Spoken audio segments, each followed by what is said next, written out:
From the lush green lands to the cascading waterfalls, wonders of the world, the oldest habitat of territories on earth, a rich cultural heritage, a continent of 1.1 billion people, second largest and most populous, a continent pregnant with possibilities, home to 30% of Earth's mineral resources, 50% of its people under 25 years. Africa, the land of the great. Our spirit resilient. Our enterprise profitable. Our future inspiring. Africa is inspiring. Be inspired.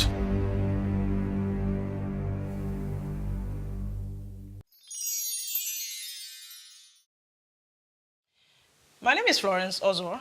I am a Nigerian. I am an African. I'm a woman.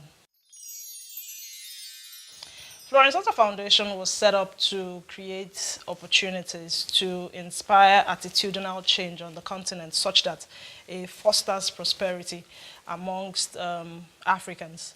We set up the foundation in 2015, February. We were fully registered in Nigeria in 2015, February. Well, it's obvious that we do need a change in attitude in the way we conduct ourselves and our affairs in Africa. It's obvious that we're not where we should be as a people. It's obvious that we need to start changing how we do things, why we do things, and to ensure that the future that we so desire becomes the future that we can have and we do have eventually. So we decided to focus on Africa because, yes, I am an African and it's imperative that only Africans can actually build Africa. And it's time we start engaging in that conversation that focuses on the things that actually impair our growth as a continent. And for attitude, I know it's a tough challenge, right, to change an attitude. Well, we don't intend to change an attitude, but we intend to influence it. Because changing an attitude is actually a personal thing. We can provide you with the materials, the words, and the encouragement and the inspiration. But if you decide to change, it's solely your decision. So we say we try to influence attitudinal change on the African continent.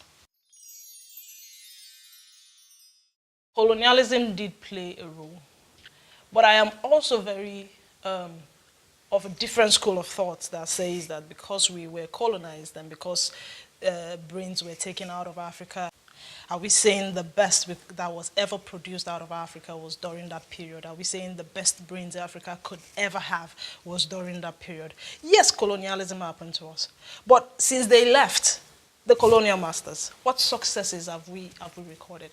And by successes, I mean generational impact, generational successes. What have we done? We cannot keep saying colonialism is the reason why we are this and why we are that. It's wrong. It will only make us remain in this state that we're at. I think very strongly that colonialism is enough reason for us to show that irrespective of our past, we can be a great nation. Colonialism is just an excuse.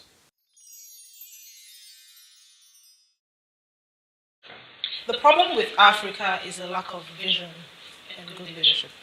Would we say that God has not blessed us enough? Would we say we do not have the human resources or the natural resources to make us great as a continent? The problem is we have a crop of selfish leaders who see self-enrichment as a norm, as what they should, be. But when you look at the flip side of it, they do not understand that for a good leadership to exist, there's a binding cord to having a very tenable legacy. A legacy that people can actually look at, people can refer to, and that is wealth in itself. Not in gathering all the resources that you can just because you can, because your office and the power that you have makes it possible for you to do that. But they haven't realized that. So we have bad crop of leaders. I'm not saying all leaders are bad in Africa, but we've had more bad ones than good ones. Then we don't have a direction. such that everybody knows this is where they're going. Per country, is there a vision? What's the rallying point? Is this where we're going to as a country? What are we going to do? So each person and in their different spheres of influence knows exactly what to do to align with the vision that the leader has, as shared. On the other side of it, we do not know our role as followers. We do not know our role as citizens of a country. We do not know that we, in fact, empower the leaders to be in office, except for cases where you have a coup and people overthrowing governments to occupy public offices. But for countries where people are voted into office, we empower them to. So we can as well demand of them, which is in us fulfilling our own role as good citizens. When we start doing that, then they start living up to expectations. And when they don't, we take our power to the ballot. We'll go to the ballot and we'll vote them out. So they know that if you don't perform as a leader, then you're out. There's no sentiment about it. There's no going back and forth about it. Then also, as an African, looking at me right now, what are you doing in your own space to ensure that Africa is great? What are your thoughts producing? What ideas are you looking at? What are you thinking? How do you even see Africa? Are you proud of Africa? It's okay to get very discouraged with all the negativities that you find on international and local medias and everything. But we know as Africans that that's not us, right? That's what is being projected. But we also know the good part of Africans. We also know the good part of Africa. So in your own space, what are you doing to ensure that the good image of Africa is more projected than the negative image? We hope we can change our attitudes, right? But we're not, that's a daunting task. What we intend to do is influence attitude, knowing fully well that attitudes changing is a function of a personal decision. We just hope we can guide you through that process to make good and informed decision in changing your attitude right, which is also one of the reasons why we're launching a project called the Be Inspired Project. It's set to address the alarming growing culture of reality TV shows and pop culture in general. We find a lot of Africans, particularly the youths who are most promising resource, focusing on pop culture, on reality TV shows. And I honestly do not have a problem with reality TV shows, but I do have a problem with the growing trend on the continent. If you look at the countries that are doing these reality TV shows, they can afford to. It's a luxury they can afford because their forefathers, their ancestors have actually fought their battles for them such that they've streamlined their tragedies. So the things that we battle with in Africa, they're not fighting those things. They're not fighting with malaria. They're not fighting polio. They're not battling drought. They're not fighting poverty at our level. So if they decide to do all these things to show their lifestyles and paint a certain perception of what their realities are, it's fine. These realities are not our realities. We're fighting so many issues that has a lot to do with our survival, right? So when you have the youths who should be focused, who is like the hope of the continent, who should be focused on issues that will tailor and mitigate our issues, but they're focusing on pop culture, they're focusing on reality TV shows, then we have a huge problem on our hand. And the minute we'll start addressing that, the better for us. We will do the Be Inspired project, which will produce short videos that focuses on human capital development, the economy, politics, governance, health, entrepreneurship. Things that people can actually watch and can get inspired to be an asset to the continent.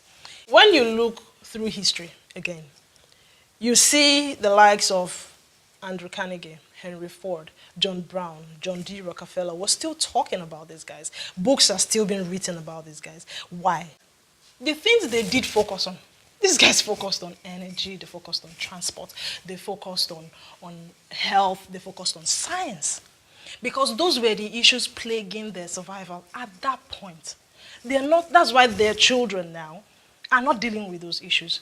Now we cannot, honestly, I don't know, because there's no wisdom in tailoring our own lifestyle to that, right? So if we produce these videos and put them online, We hope that Africans will view these materials, which will be, speeches done, videos done by reputable Africans who have succeeded in specific fields and giving tips on how to excel in your own field. We're very hopeful that if they view these materials, they can start changing the thought process. They can start changing their attitudes such that the continent is better for it.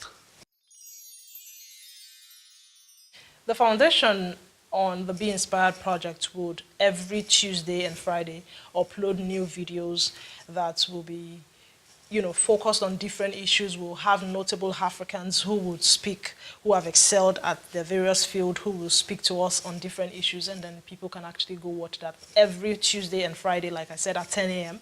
From time to time, we will have special feature which will deal on specific issues plaguing us as a people, and we'll have different speakers to speak on these issues so that we can have a robust idea of how best to tackle these issues. You are Africa. It means the entire possibility of what Africa houses is embodied in you.